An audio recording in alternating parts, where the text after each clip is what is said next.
Many doctors are actually working in employed positions, and they were told, if you use these drugs, you probably will be fired. This is something that could have ended the pandemic if people had understood it, and instead it's being suppressed. And such a violation, I have to stress, has never occurred before for any medication ever.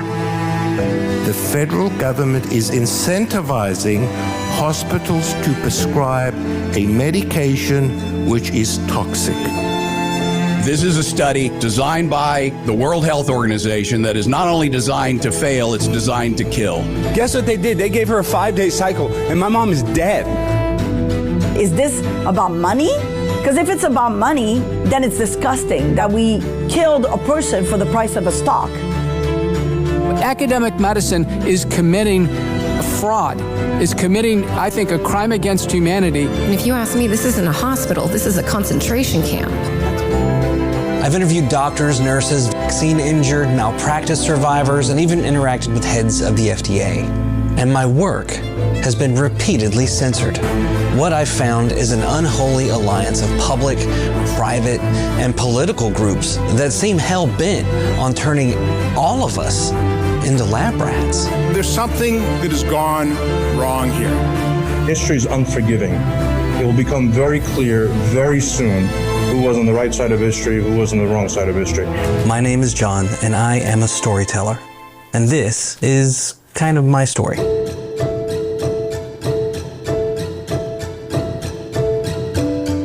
Freedom Council is nothing without all of you. How do we go about getting people held criminally responsible for their acts? The military is still at risk. Election interference, the medicalization of childhood. These drug dealers like Pfizer and Moderna, we can seize their property.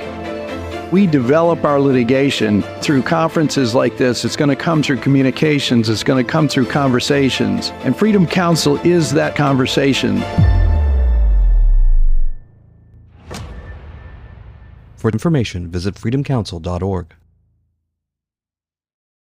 I knew as early as February 2020 that I needed to do something. I recognized that there was a systematic problem and that this was not about hydroxychloroquine, it was something larger. Fear shut the world down, and people made a lot of money at it as they were killing us. I was asked to speak at a freedom rally that was set up to discredit my reputation. Whoever orchestrated this must not have the safety of this nation in mind. Medicine and politics should be separated. These doctors were handcuffed. The American public has awakened. We have a new civil rights movement to restore our rights, and we're going to hold them accountable. It is a natural progression of a man of God or woman of character to see injustice, to seek it out, and then to act upon it. Do you hear me? We will never lock down again. This is the hill we die on. Don't miss New American Heroes with attorney Warner Mendenhall and John Davidson, Mondays on BrokenTruth.tv.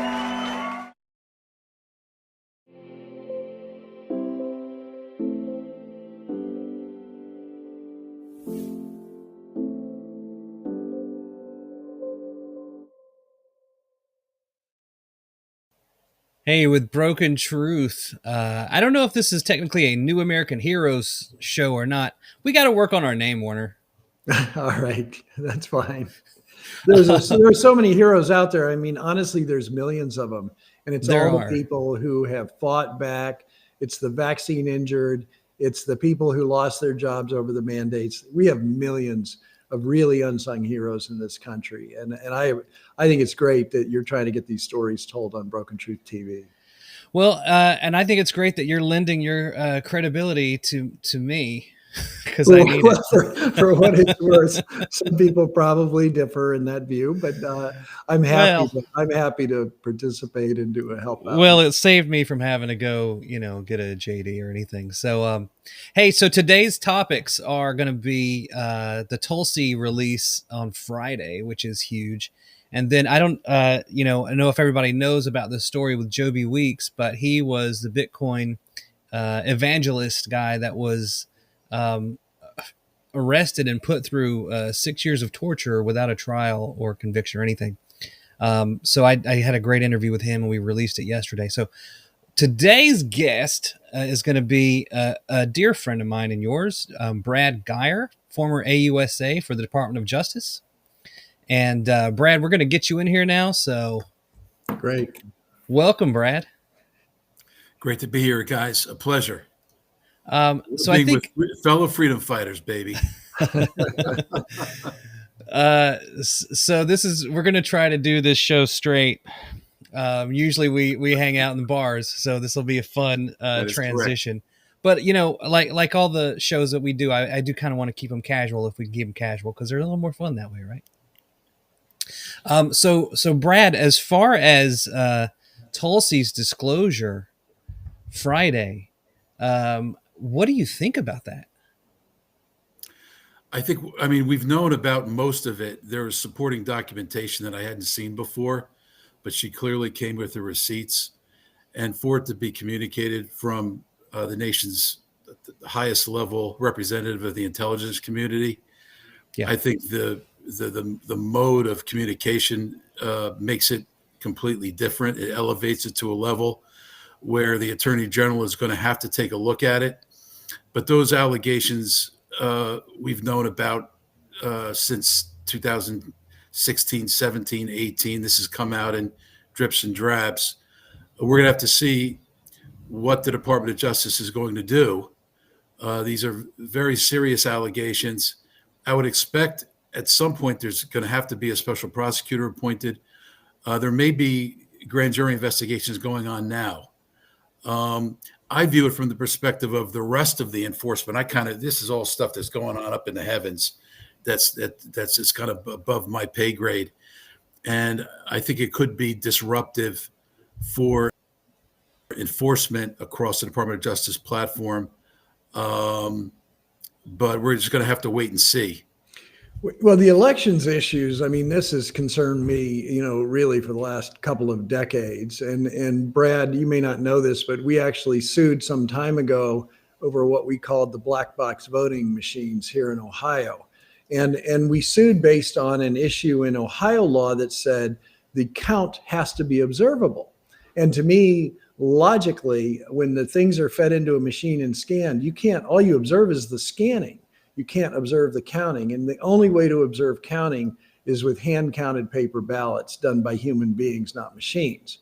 And in reading through everything that came out, I mean, gosh, I appreciate the insight. I appreciate the additional materials, but it really, the only reason they were even able to make those allegations is because they had created a situation where there's a problem with the cybersecurity in the United States. And it's this, to me, it's almost a panopticon of all of the, local boards of elections where the federal government gets to have insight into what's going on throughout the country. I don't trust those machines in the first place. They're hackable. We've seen them hacked in 10 minutes by people who know what they're doing. Some of them are connected to the internet through wireless technology that's embedded in those machines. And then we saw in the Tina Peters trial that here's an elections official trying to figure out what is going on with the machines and whether there's a problem with the count. And she wants to have information about those machines. And she is now sitting in prison. So, I mean, the problem, and how many million, this is another thought I have.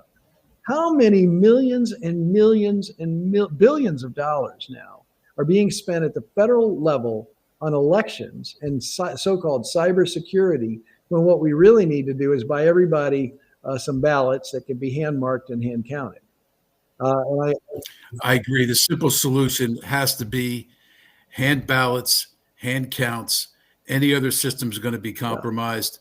At some point I heard that CISA was going to be shut down, but it still seems like it's. I'm not sure where that is. I think it was. I think they just approved a new facility outside of DC. So if anything, they're getting bigger. Well, you could start right there and just shut that whole thing down. That's just a web of intrigue and problems.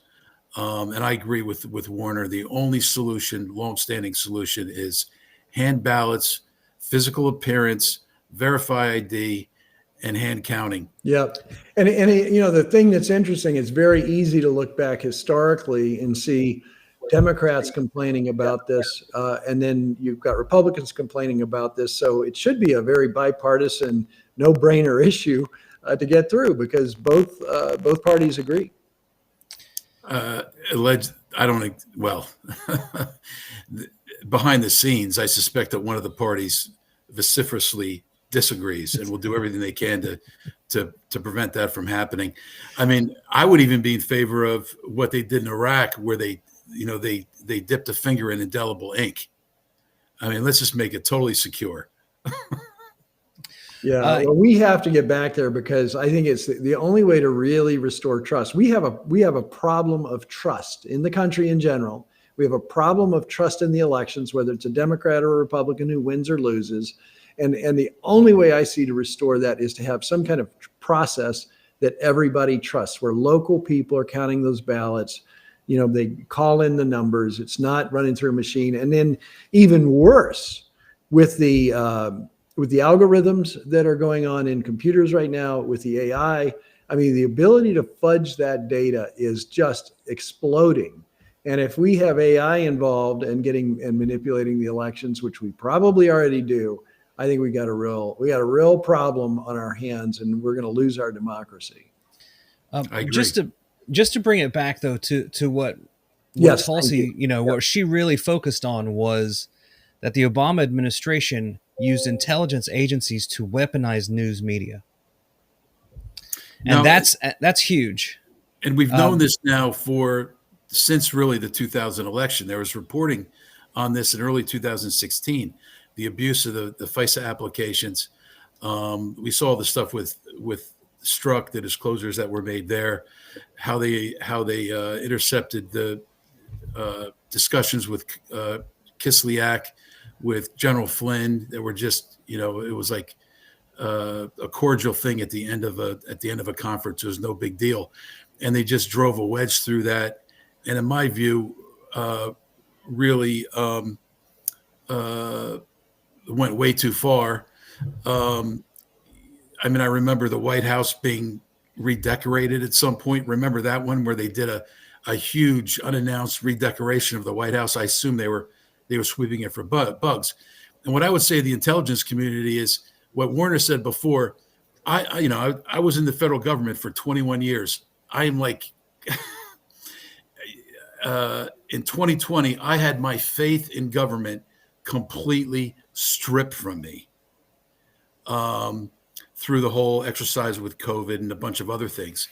And I think too many Americans agree with me.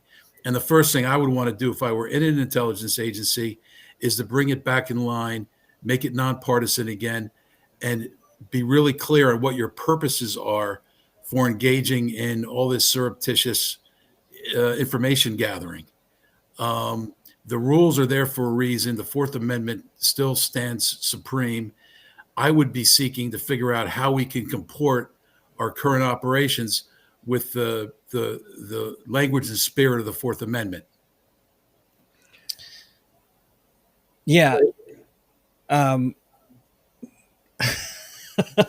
So, Brad, I wanted to bring up too, you were part of antitrust, right, with the DOJ? Yes, for many years. And am I not mistaken in that when you were there under the Obama administration, they reduced staff of that group?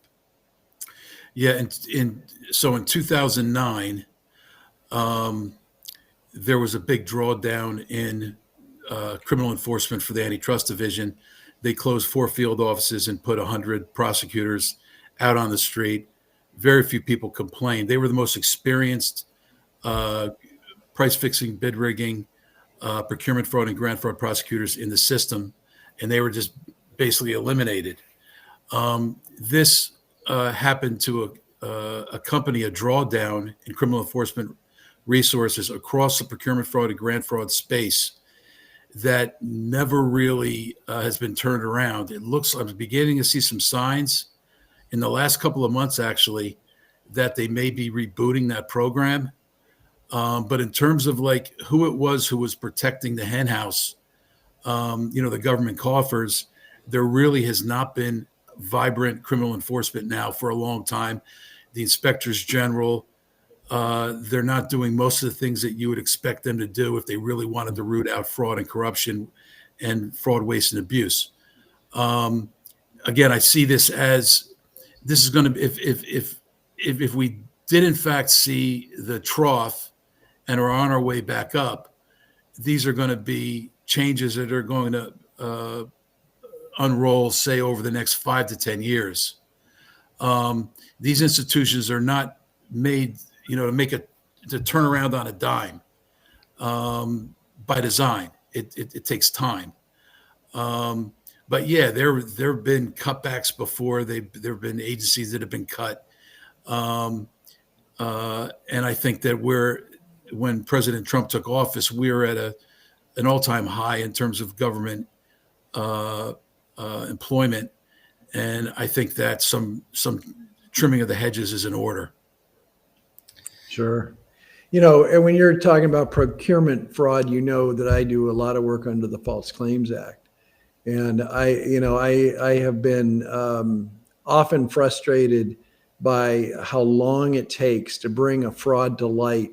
And, we do try to work with good federal prosecutors and federal investigators, but we are talking about years, before something is revealed. And meanwhile, the fraudsters are continuing to defraud and collect money, and they literally pay the fine or penalty at the end of that process out of the additional fraud they've committed.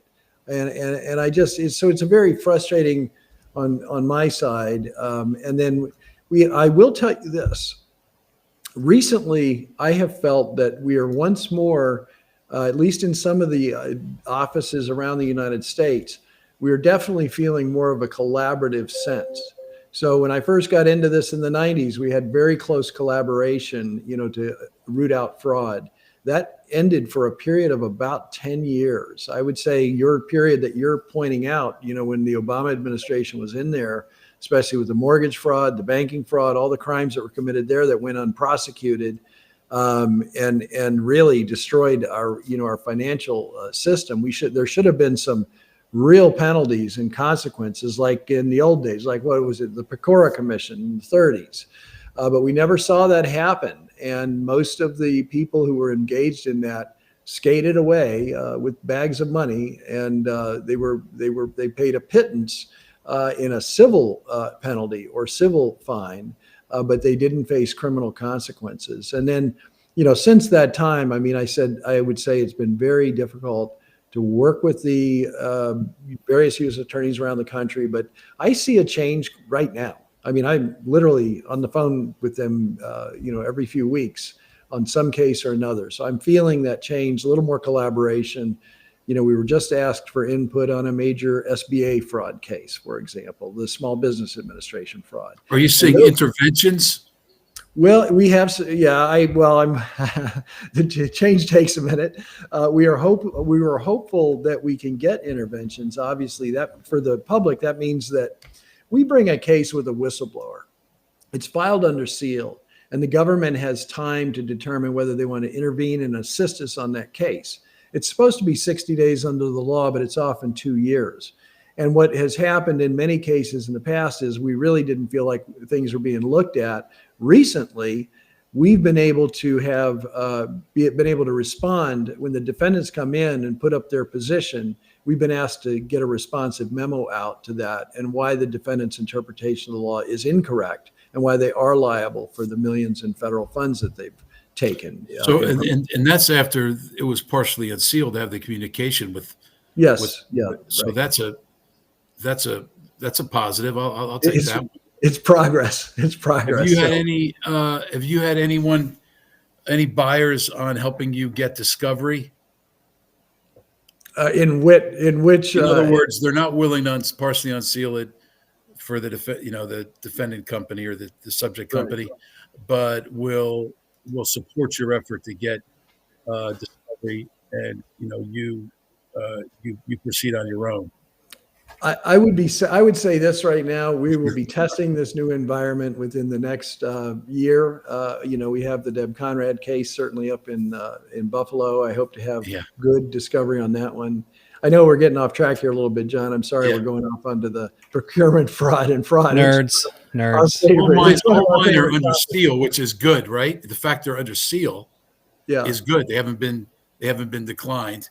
Yeah, exactly. So I too am cautiously optimistic, and I would plead guilty to being hopeful that this new stuff I've seen since the president took over is reason for optimism. But I'm an optimist.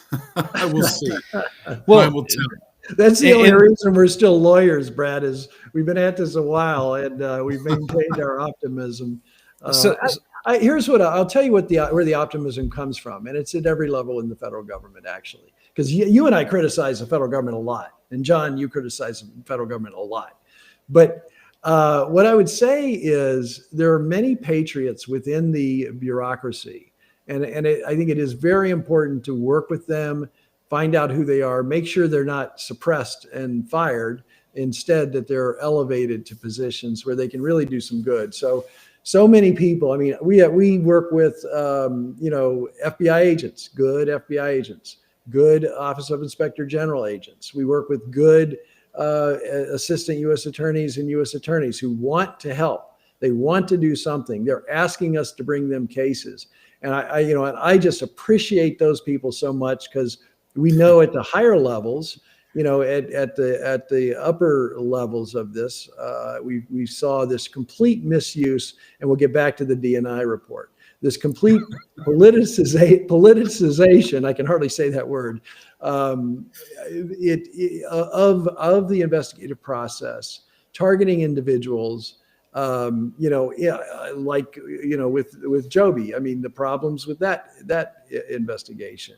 So that really needs to change, and hopefully you're right, Brad. We can get back to a bipartisan consensus, or maybe even a multi-partisan consensus if a new party forms here, as to what the national interest is, and the national interest certainly is to not have fraud happening in our election systems, and to not have fraud in our financial systems, and not have fraud in our procurement systems. Exactly. Yeah. Speaking of the Joby situation, this is a good transition. There has been obvious selective enforcement in the federal government, and that's what's frustrating for a plebeian like myself.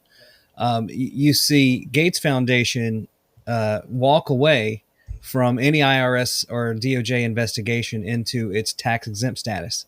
Mm-hmm. There's a guy named William Scott in Florida who I'm friends with, and he's 80 years old. He spends his food budget filing these things to try to get the IRS to just investigate the evidence that's out there about the Gates Foundation.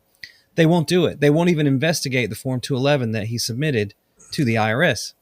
And it's frustrating considering how that may have actually harmed people. And then you have a situation like with Joby Weeks, where he was a marketer, a promoter of an entity named Bit Club, and just the act of being a promoter made him a target to the DOJ. Now, if we're gonna go down this path, then everybody that said safe and effective also needs to be targeted. Are we going to do that? No.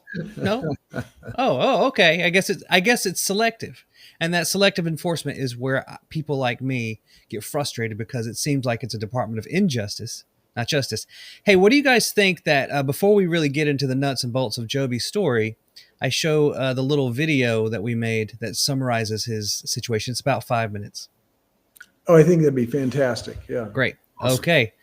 Here we go, kids, in 3, 2.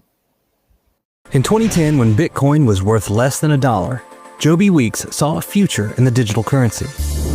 In 2015, he became a computer hardware vendor and promoted an organization called Bit Club, and Joby sold the group the computers and hardware they needed to put servers all over the planet.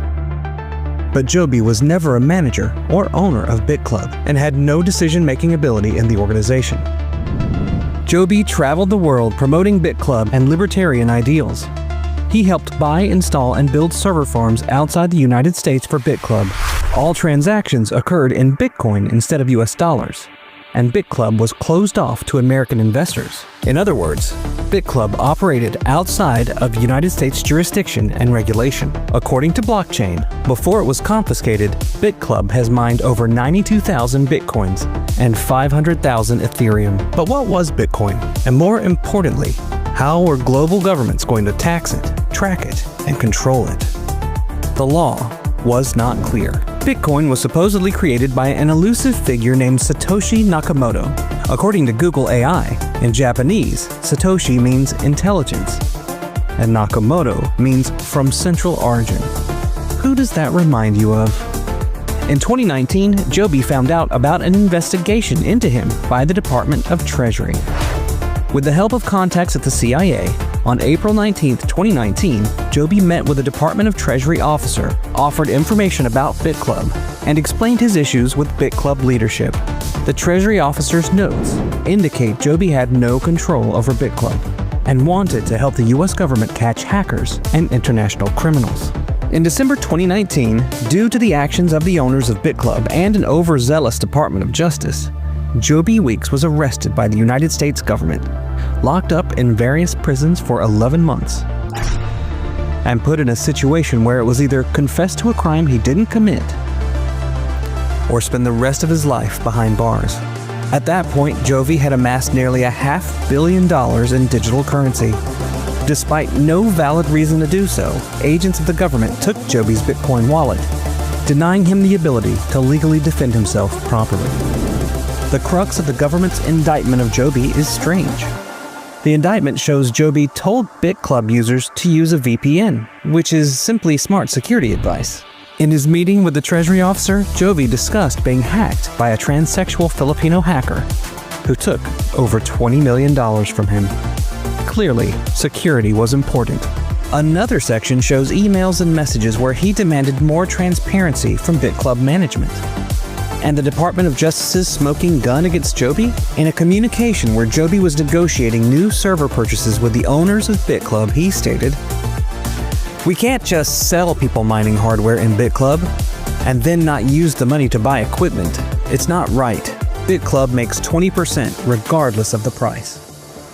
Under tremendous duress and increasing pressure from the government's targeting of digital currency, Joby was denied bail, his right to a speedy trial, and states he was tortured until he took a plea deal, which included a crime he wasn't even indicted for: tax evasion. Once out of prison, he was placed under house arrest. Due to the nature of his coerced plea deal, Joby fired his attorneys, filed countersuits against the government, and asked a federal judge to revoke his plea. We reached out to Amjad, the Treasury officer who met with Joby, for comment and received no response. For 5 years, Joby has been under house arrest, denied access to his lawfully obtained funds, and trapped in his own home with no access to the internet, a computer, or a cell phone.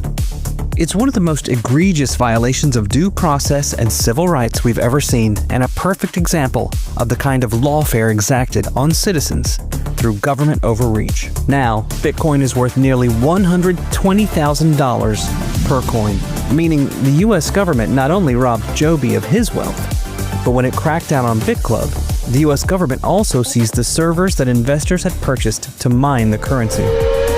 How many BitClub investors were defrauded, not just by the actions of BitClub's owners, but by the federal seizure of servers and assets? I recently met with Joby Weeks in an interview on a very important day in his life, the day his son was born. This interview is significant not just because of the crimes against Joby, but to highlight problems in our government we need to fix. Presenting the trials of Joby, a BrokenTruth.tv exclusive interview.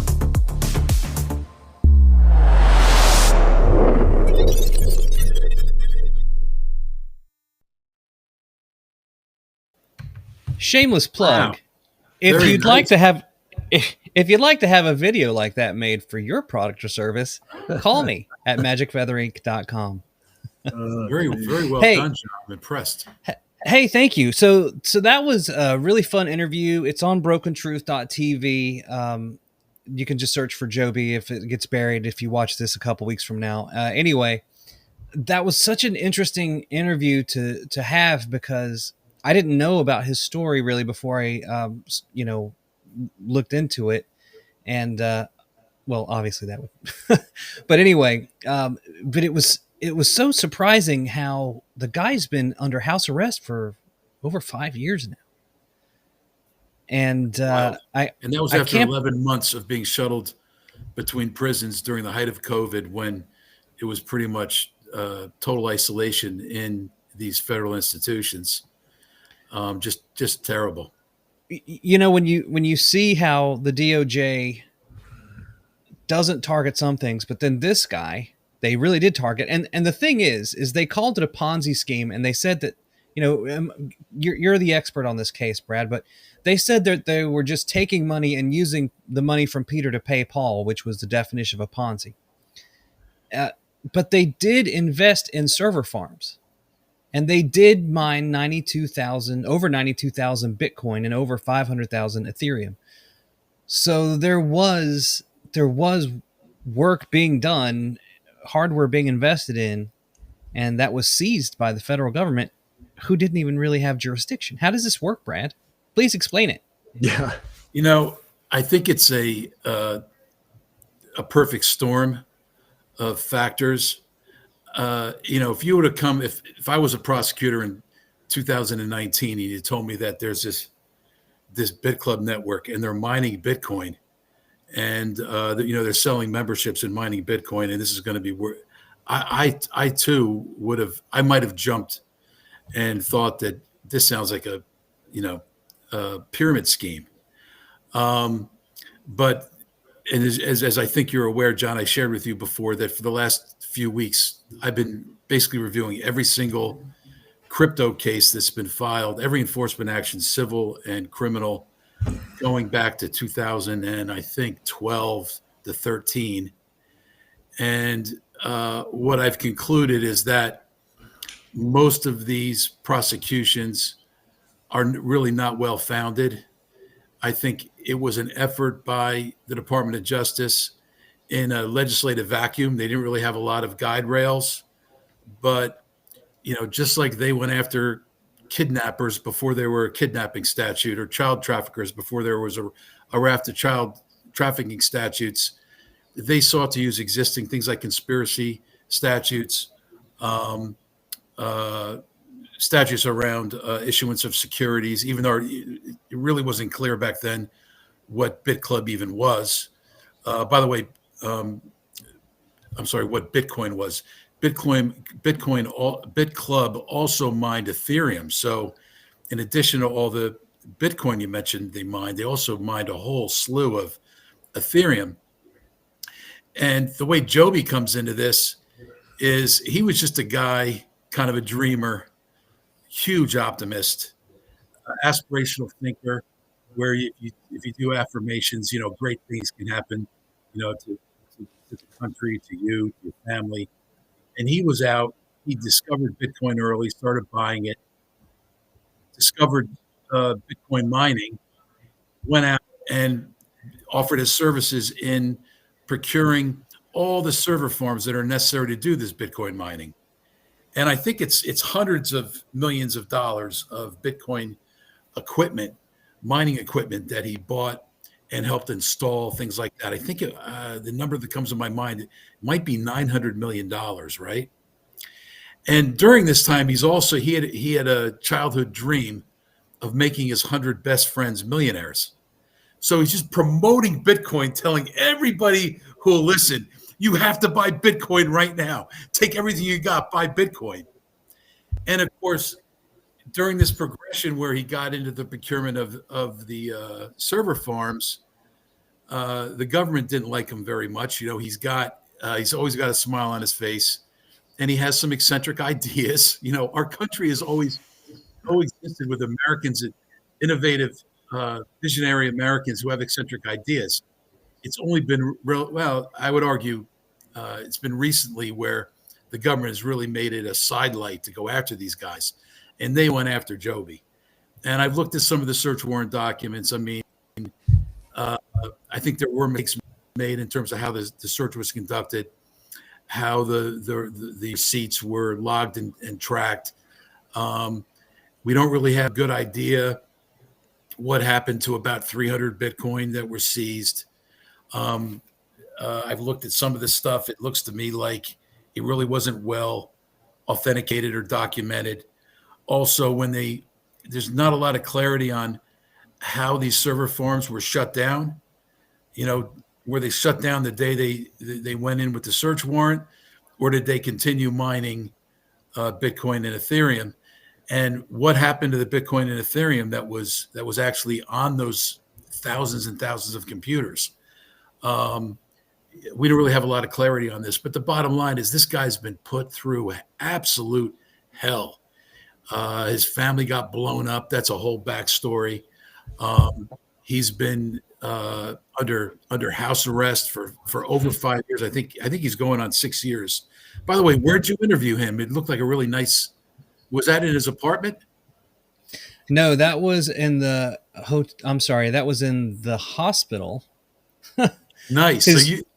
Yeah, he's having his baby. I don't want to give anything. He's having his baby, and he broke away for your interview. Yeah, I mean, I was down there for the Thrive in 25 convention thing that we threw, and I had been chatting with him a little bit, trying to maybe get an interview, and then his wife gave birth, so I was like his wife gave birth the night before that day or something like that. Within 24 hours of me showing up, and then he was like, "You could come to the hospital," and I mean, he had permission to be there, so we weren't doing anything, They let him go to the pretrial services. Let him go to the hospital. Yeah. So we go to the hospital, and by this point, he's now got all the nurses in the nurse station like pro crypto, so they're all looking forward to retiring early. The guy's a born salesman, isn't he? He can't help himself. Yeah. He is, and he goes up to one. And he goes, "Hey, do you know where we could get a good interview?" I mean, and it's just me with a couple of cameras like in my backpack. Yeah. So she goes, "I know just the place." She takes us to this beautiful thing, and that whole window. Honestly, it couldn't have been a better. Perfect. It was kind of a divine thing, I think. So that was a really just perfect location, despite some technical glitches with one of my microphones and stuff like that. It really came out well, and I think because he had just gone through this, I don't know about you, but even if you're not the one delivering the baby, it's pretty traumatic. Oh, yeah. So he had just gone through this like emotional explosion.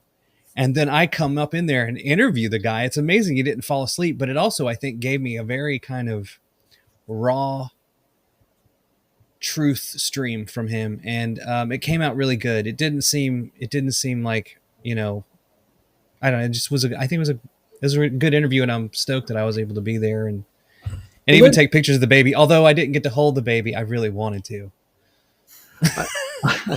I want to pull this back to some of the legal issues involved, if I may, John. Please. One of the things that really, I'm very interested in cryptocurrency and what was going on with that. And there's a great science fiction book called Cryptonomicon. If anyone wants to look that up, that's a fantastic book that was kind of pre this explosion of cryptocurrency, but anticipated some of the issues. And what was happening back then, we're talking now in the aughts, right? The 2000s, there was no regulation of this. They did not know what this was. And I think what strikes me, the most on a case like this is, it's really backward. It's applying some kind of, current structures that they built up and applying it a backward look to a situation that was essentially for a long time pretty much unregulated. They didn't know whether this was money, securities, how to classify it, and yet they have now been prosecuting people about this. And we've got Joby's case and of course Roger Ver's case that are out there that are really instructive. So Brad, if you could talk to us about the enforcement. This backward-looking enforcement with with this cobbled together understanding of cryptocurrency. Well, as you know, the the Office of the Deputy Attorney General, Todd Blanche, issued a cryptocurrency white paper, essentially, which is now, I understand, codified in the second of the three crypto legislative frameworks that were signed by the president on Friday. It's the Digital Asset Forfeiture Act, and he basically raised what I think is a very legitimate point, that you can't regulate through prosecution, and that's in fact what happened here. It's why I think Ross Ulbricht from the Silk Road prosecution was ultimately pardoned. It's why I think a lot of these guys are ultimately going to be pardoned.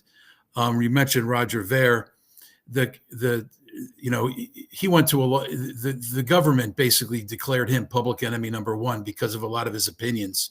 He was very outspoken against what happened at Waco.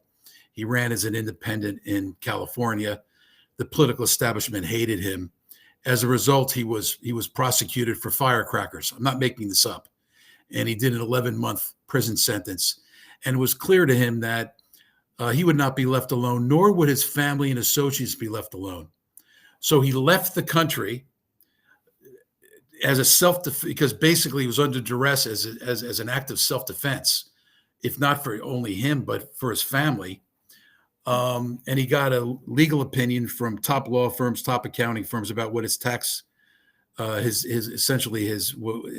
the exit tax, which I believe is unconstitutional, but even assuming it is constitutional, he had top flight accounting and tax advice. He paid the amount, and the government essentially lied in wait until Roger made an appearance at a very lax in terms of extradition country, Spain, and the poor guy's been stuck there away from his family ever since. I think that the underlying tax problems involved the 2014, 2012, 2013 timeframe, where the IRS didn't have a position. They didn't even know what it was. Is this currency? Is this property? They didn't even know, right? So that case should go away. So too with Joby. I've looked at, and we're going to issue a white paper, I think, here in the next couple of weeks. We could not find a single peripheral promoter.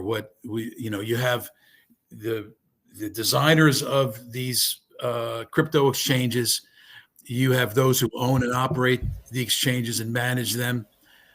Joby did none of those. He was not even a Bit Club member. And we sort of categorize him as a peripheral promoter. We can't find a single other peripheral promoter who was targeted like this by the government for criminal prosecution. And again, a lot of the conduct that the government alleges is criminal was during this very strange time where there wasn't really clear guidance. The CFTC had spotty guidance. The SEC had spotty guidance. The IRS was all over the place. And so a lot of these guys were just basically targeted because the Department of Justice felt like there's something wrong about this conduct and we should exert enforcement control over it. But Congress, being a little bit slow, hadn't set up the framework within which the enforcement apparatus can operate. So I think a lot of these cases ultimately have to be dismissed. Joby's, Roger Ver's. Also, I'm helping 6,575 currently non-American Chinese, ethnic Chinese around the world who bought into a stablecoin exchange, the Himalaya Exchange. It was formed it was formed outside the United States. It took great pains to ensure that it would not fall under U.S. jurisdiction. The U.S. government went out and seized $630 million in custodial accounts. That was basically like the reserve fund for the Himalaya dollars and the Himalaya coins. They had top legal counsel from around the world regulating this, making sure, overseeing it. They had the most arduous compliance procedures in place, know your customer procedures, including facial recognition, all this stuff. And I think I looked at it when the government went in and seized the accounts, which I believe they had no jurisdiction to do. I think they were both shocked and horrified that there was actually all the money was actually in the accounts, but it didn't stop them. They took it anyway. And the basis for taking it is that it has some kind of a tie to Miles Gow. To this day, I'm unaware of what those ties were. He was not a exchange member. He did not play any role in forming it, operating it. There were no proceeds that I'm aware of that went to him. I'm not aware that that's in the public space. I don't think it was brought up in the prosecution. And yet the Department of Justice has basically just completely stolen this stablecoin exchange, which was used by ethnic Chinese around the world to share funds. Like if you're in China or you're in Singapore and your family member in the Netherlands needs to go to college or needs to get a medical procedure, you could use the stable coin, again, which was backed by reserve funds, dollar for dollar. And in a lot of these closed currency nations, like China, for instance, you can't get your money out of there. It really had humanitarian purposes. So I'd like to see the Department of Justice ultimately, when there's going to be a commission that gets back to the Department of Justice to give feedback on how the Blanche memo can be incorporated into this Digit Asset Forfeiture Act in terms of enforcement. Ideally, they'll look at a lot of these cases like Joby's, like Rogers, some of these seizures, and just hit the rewind button. Well, I think you're raising a really interesting point, and I think we all see what's happening. But I'm gonna put an emphasis on this right now. You know, what you have are Chinese citizens who want to be free with their money, free to use it as they want to, spend it as they want to, give it who they want to. And the reality of the governments and right now the U.S. government is they don't like that we are free to exchange value with each other. They want to have control of it. They want to have insight into it. They want to know where it's going, who it's going to, what you're spending it on. You know, so there is definitely there is really a tension and a fight now between a control grid, I believe, and freedom, and these cyber currencies were a way to, initially the big thought of people, who were looking at it, especially early on, this was all about freedom, and I get the issue with Silk Road and that, how do you control for it being used to pay for drugs or other illicit activities? And I guess, but I'm really appalled at the way that governments have cracked down on our financial freedom.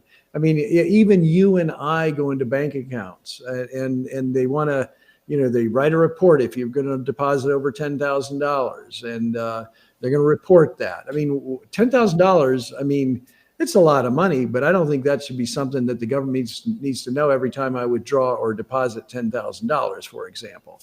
And then, I'm going to link out into another thing. We've seen our banking shut down among many people in the COVID movement. So you're dealing with a population of people who just wants to be free, wants to be able to move their money, travel, and have the money accessible to their families. And that includes American citizens who don't want to be canceled, have their credit cards canceled, have their bank accounts canceled. I mean, I could tell stories about that all day long among some of our clients. So, it's clear why people would get interested in it, to try to carve out a little bit of area of financial freedom. That's part of what this is about. And I guess I have a question for you at the end of that discourse. How do you balance between the illicit behavior that can occur with financial privacy, such that can possibly occur with these cryptos, and the freedom that I think is actually necessary to live a healthy life and not feel like you're under government oppression, even if you're in the United States? Well, there's always a tension there, and that tension will be there forever. I think that these three new pieces of legislation are going to get these internal working bodies in DOJ. Name the three pieces. The Genius Act. What are you? Tell everybody what you're talking about. The Genius Act is the global empowerment of new innovations for U.S. success. So it creates a blockchain innovation task force under supervision of the Treasury Department. So it'll be a big task force involving DOJ, SEC, CFTC, and FinCEN. It mandates, finally, clear SEC and CFTC definitions of what digital assets even are. I mean, believe it or not, that's a matter of some dispute. It offers tax incentives for crypto mining and staking operations compliant with IRS reporting. So, like, if Joby had done what he did, and incidentally, the owners and operators of BitClub, instead of doing it 10 years ago, had done it now, it very likely would have been covered by, they would have gotten tax deference as a result of doing that. We'll see.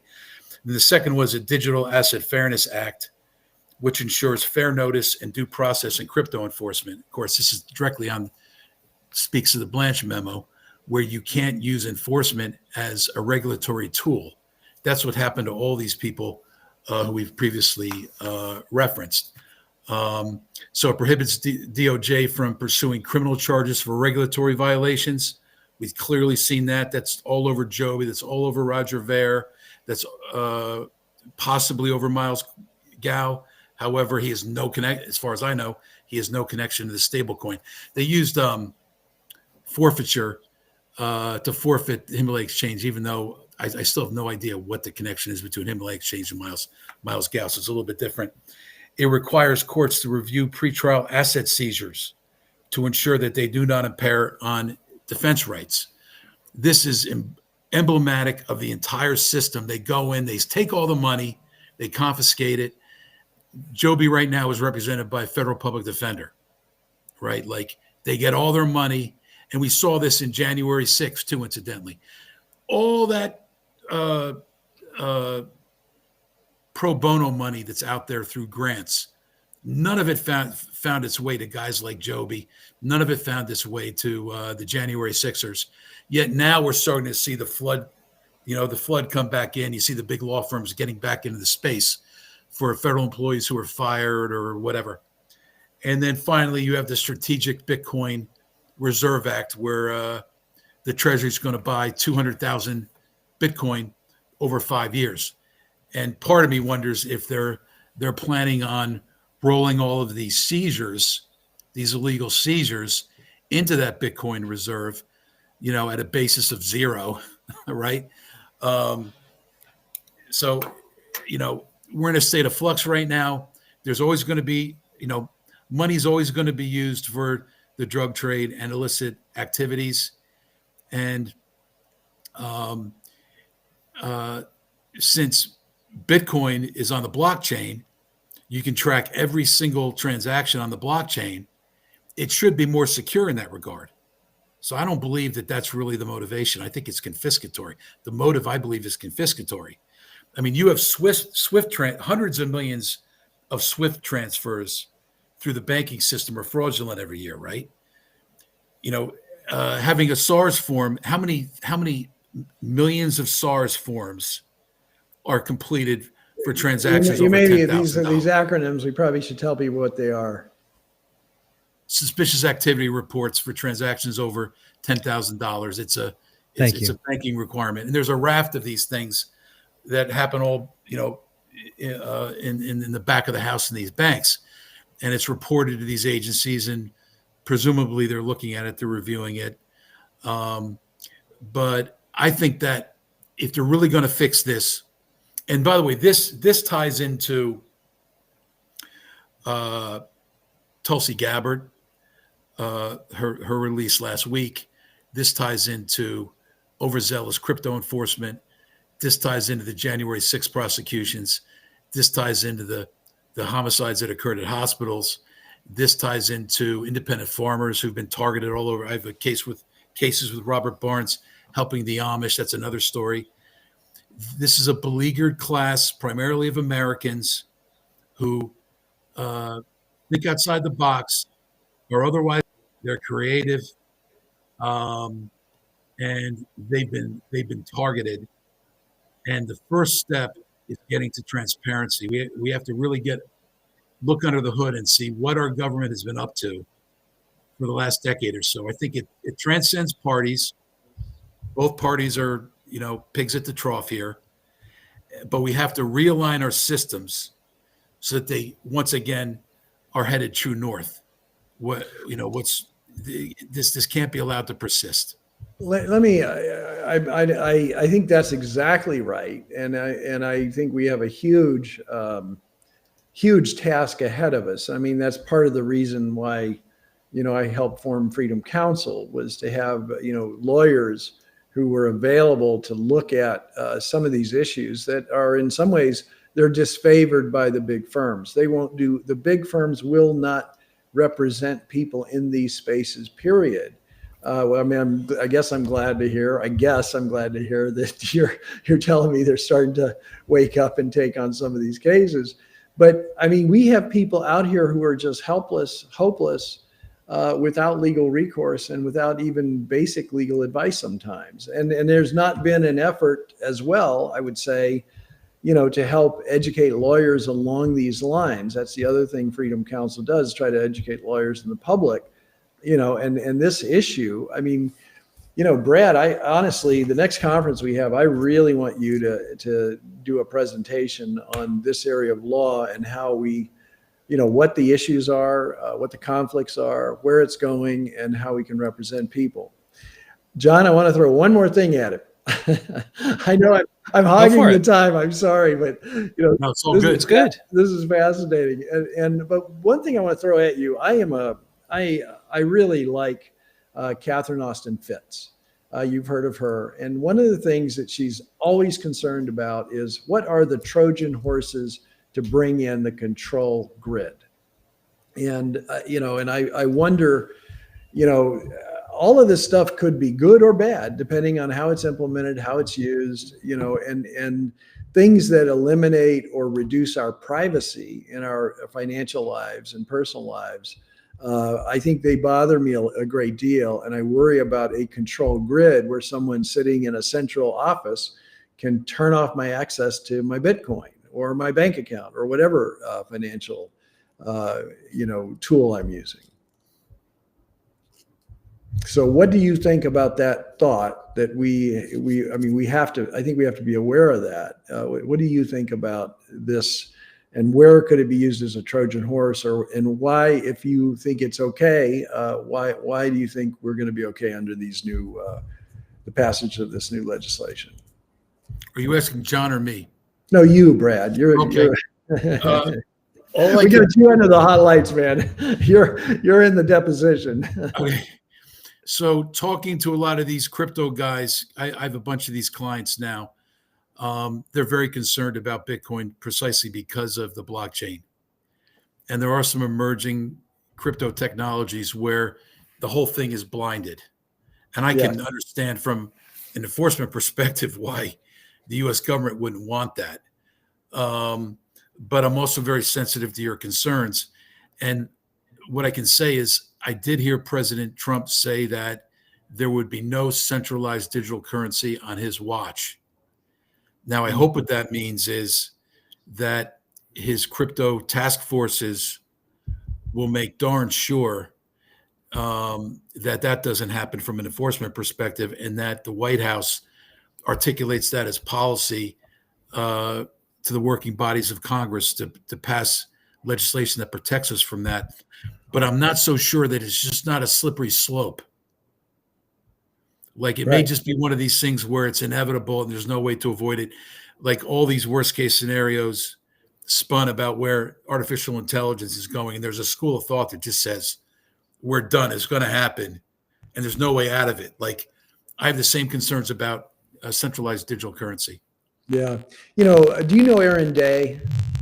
I think I do. He's been very vocal, and he's been working on the privacy issues around our money and the cryptocurrency issues. And frankly, John, maybe we ought to have him on to talk about what his efforts have been in that space. We'll have Brad back, have Aaron Day on, and let's get it from one of the people who's innovating in that space right now. Because Aaron's, as far as I know, he's been living from his work in the cryptocurrency world exclusively for maybe over a decade now. So he's not even he's not operating in the normal economy at all. Everything he does is he moves through the world with his cryptocurrency and buys and sells and lives that way, as far as I know. And we should have him on to talk about it. And he's very interested in creating the privacy and privacy coins and getting ahead of this thing. Because I'll tell you, in Akron, we had a tumbler situation.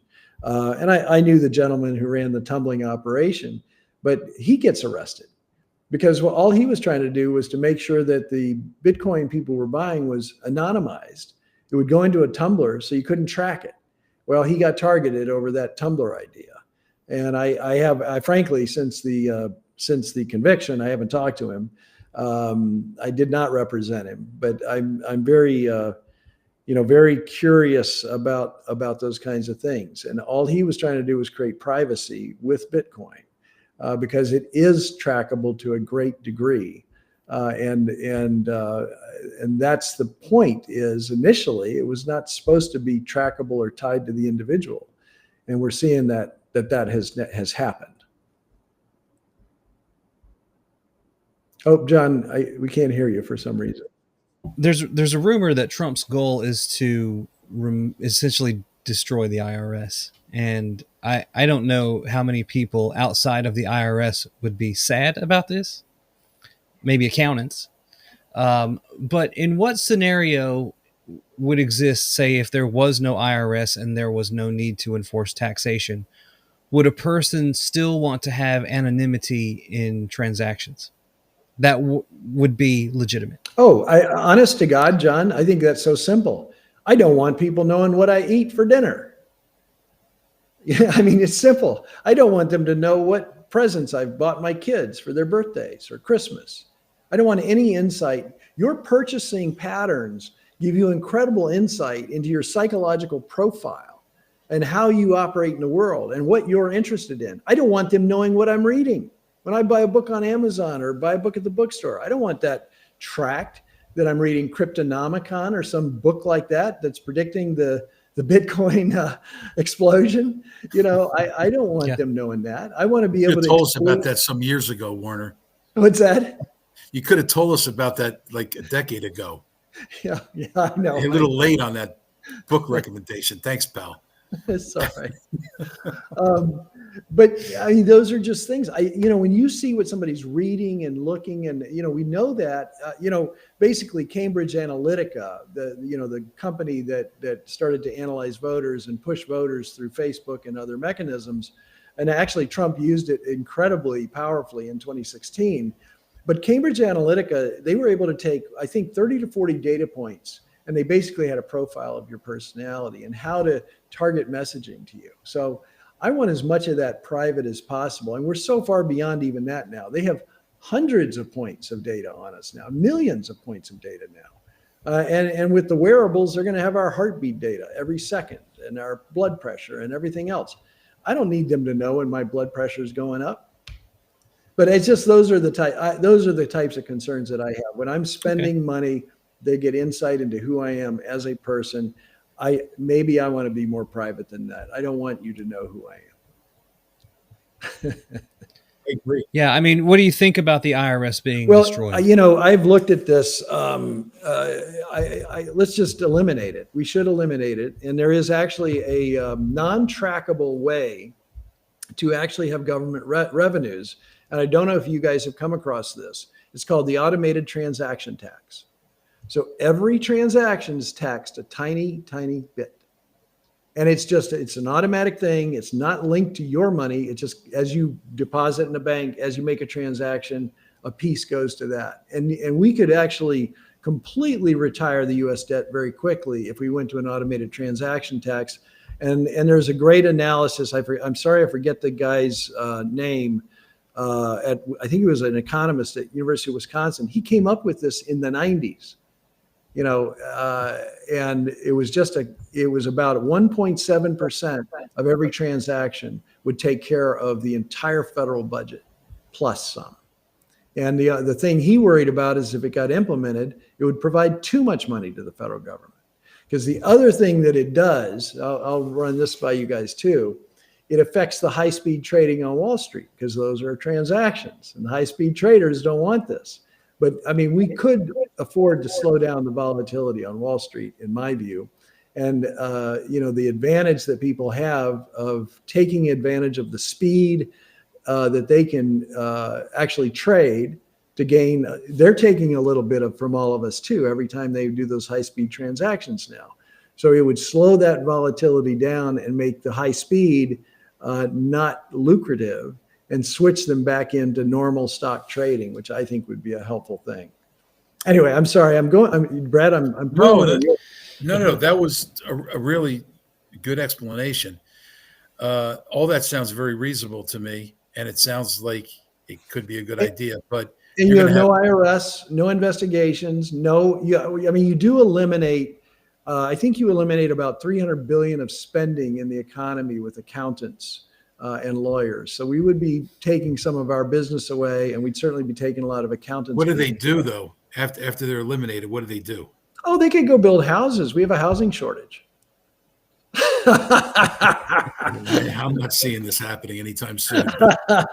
No, I think what we've seen, look, every time we have huge innovation, such as the car, right? Such as the light bulb, we think we're going to put people out of work. It never happens. The economy grows. Innovation does not slow down the economy. It does create turmoil in the job market, but jobs come back. Jobs are out there. I can look around my city and tell you there's plenty of work to do at every single level. And we do need to, we need to make sure our kids are educated. We're not educating our kids properly in any of the city schools around my town. I think they have a D or an F grade, all of them. And, that's ridiculous. So let's get some accountants in there to teach some math. They could certainly do that. I'm just saying, yes, it creates turmoil in the job market, but all the innovations we've ever had have just done what? Expanded our economy. I think that's still true. I am watching closely this issue with AI and whether it's taking job. But I think in some ways it's improving work as well. It's improving analysis as well. So I'm mixed on the AI, and I am very curious as to whether it does. It's certainly going to take some jobs and eliminate some jobs, but it's going to open up all these other alternatives, all these other ideas. I'll give you one quick example. I'm sorry, I'm excited about this.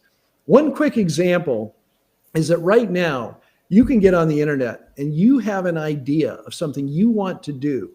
You can literally feed that into the AI so it will help you start to generate a program that will run your idea on a computer, for example.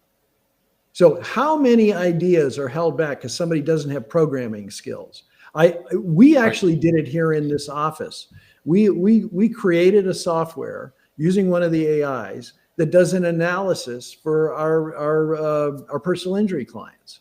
And you know what else we did? We told it to take the insurance industry Colossus program so that it brought that into its understanding and make sure that our demand letters, for example, the way we were structuring our cases actually counteracted the algorithms in the Colossus program. And so we've been using that for about a year here now. So I see all kinds of possibilities. And that was me, a non-programmer. What's that? Is that program named Hal? Remember 2000 Space Odyssey? Sure. Oh, I know. Like Hal was the greatest guy until he wasn't. I know. Well, and there are some things that we need to keep, out of the digital space, such as voting. We'll come full circle here. We need to keep the voting out of the digital space. There are some things we've got to make sure are human run, no matter what the efficiency issues are.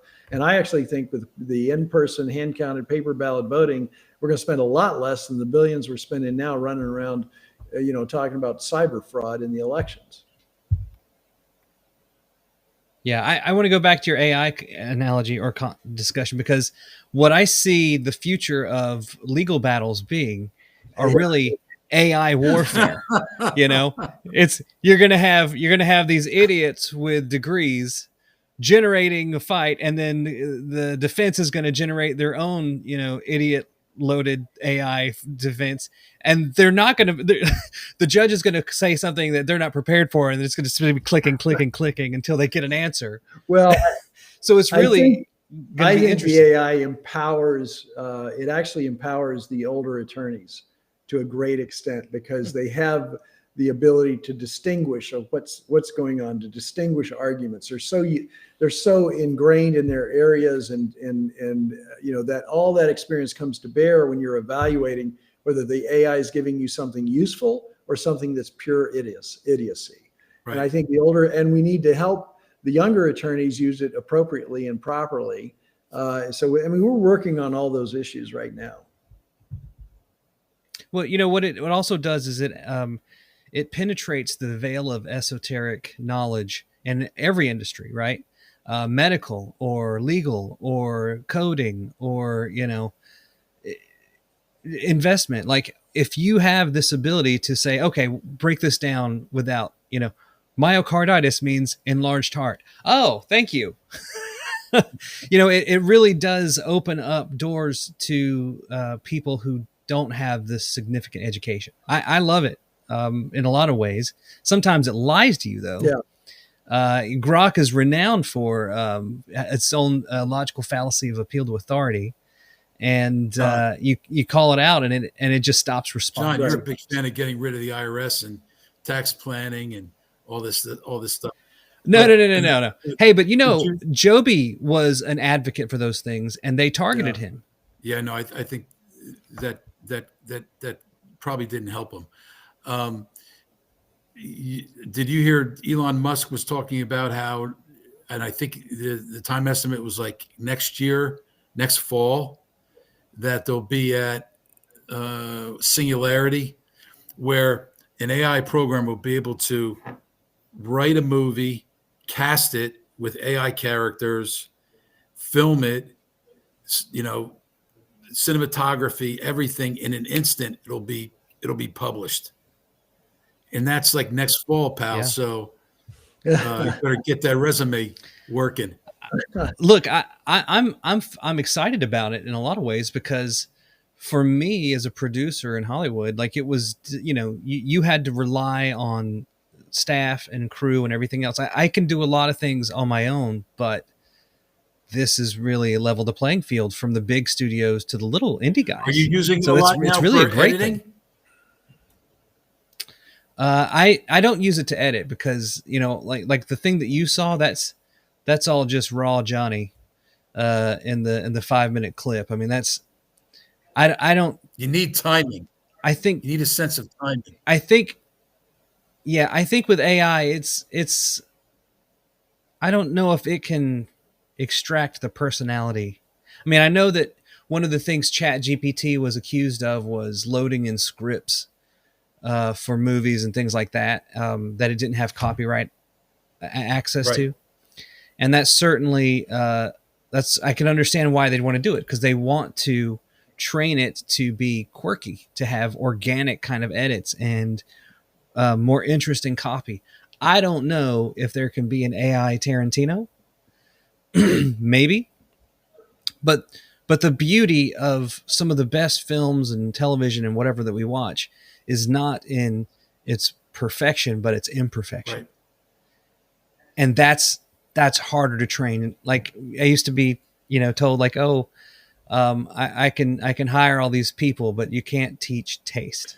Yeah, right. And that's, and if you know me, I have the most tasteless jokes out there. So what do I know? But that's a thing. Now, will AI eventually be good enough so that it can entirely emulate the creative process and come up with its own ideas? Maybe that's what the singularity thing is going to be. Yeah. I don't know. But it's a wonderful tool to help you get what you want, but you may still need that human to have the weirdo idea that becomes The Sopranos.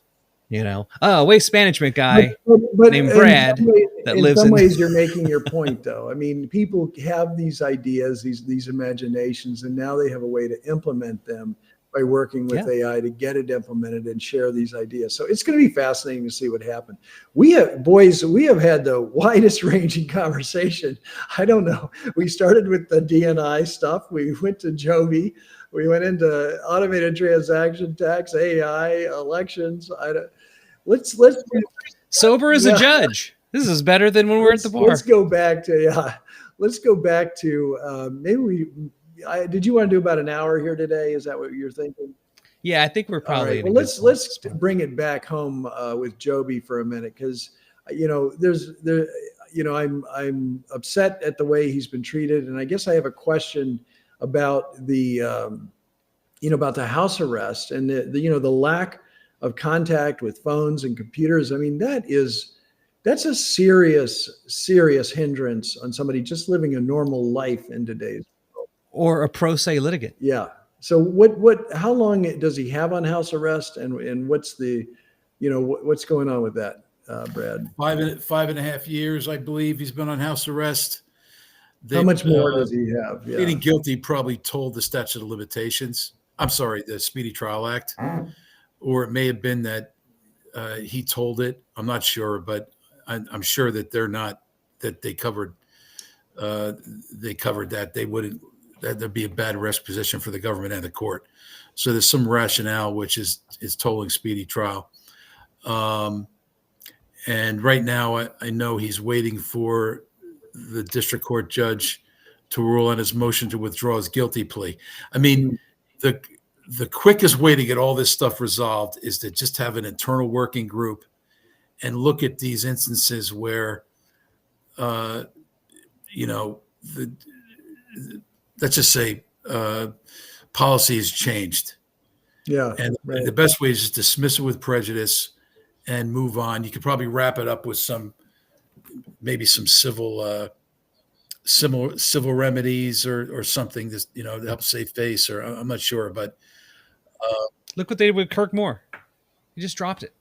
I mean, that was huge, and my hat's off to General Bondi for making that call. That was the right thing to do, and the whole medical freedom movement stood up and gave her a standing ovation. Yes, they did. Yes. Well, and I guess one of the things I wonder about with the cryptocurrency traders, have they stood up? And I guess I'm just not familiar enough with their social media accounts and that environment. But have the cryptocurrency folks, have they stood up for Roger Ver, for Joby Weeks? What would you say? Or are they trying to lay low because they're worried about being targeted as well? It's probably all the above. You have some folks who've really, been vocal advocates for them, and then you have most people kind of stay out of it. Mm-hmm. And there's a lot of this crypto development is also fueling media development. I mean, there's new media properties that are kind of built around crypto. And I assume being funded by crypto. So you're seeing it's having some dramatic impacts in media as well. Okay. Is there a place that you would recommend somebody go if they want to learn about these things? Obviously, John, your interview is going to be on Broken Truth TV. So that's a good one. And then are there some other communities, Brad, that you would recommend people participate in to learn about these issues? What I would do is keep it simple. Go to Twitter. You can follow me @FormerFeds. But also just put in the search bar, just put in a hashtag Bitcoin or a hashtag crypto. Mm-hmm. And the latest stuff that's breaking at that moment is going to be hitting on Twitter. I recommend, LinkedIn has a real problem. That's really not a good platform. It's just getting smoked by Twitter. And it still has a lot of censorship protocols in effect. I test it all the time. LinkedIn is useless. Facebook is pretty much useless. But Twitter, X. LinkedIn is Reid Hoffman's organization. Yeah. Yeah, it's just. Wasn't he bought out by Microsoft on that? They incorporated LinkedIn into the Microsoft group of companies. Possibly. Let's make it worse. I test it all the time, and their censorship is just brutal. Yeah. Yeah. Well, gentlemen, this has been a great conversation. Thank you both for being here. And Warner, I think we're going to do this again in a week, huh? I'd like to do this in a bar sometime. Brad, we got to set up in a bar. I know, right? Like a couple of fat stogies, whiskey on the rocks. I think that would be a good show. I think that show would get more ratings than this. I just got this had a win with a Indian client. We can't. It's getting fuzzy. Oh, there we go. Oh, Rumpur. Oh, wow. It's Indian whiskey. Is that what it is? It's an Indian bourbon malt whiskey. Single malt whiskey. Oh, wow. Nice. I hope you paid import taxes on that. Well, awesome, gentlemen. Thank you so much. Brad, anything else you want to add? No, thanks for having me on. I enjoyed hanging out with you guys. Yeah, you too. And, if you're watching from the DOJ, guys, just cut. This seems like a pretty easy case to just cut your losses on. I don't know how much more you can put this guy through before it really just becomes a really big mess that is just going to make everybody look bad. We clearly have bigger fish to fry in this country. We do. All right, gentlemen. Thank you both so much. This is Broken Truth. I'm John Davidson, and we'll see you in a couple of days. Yeah, nice to see you.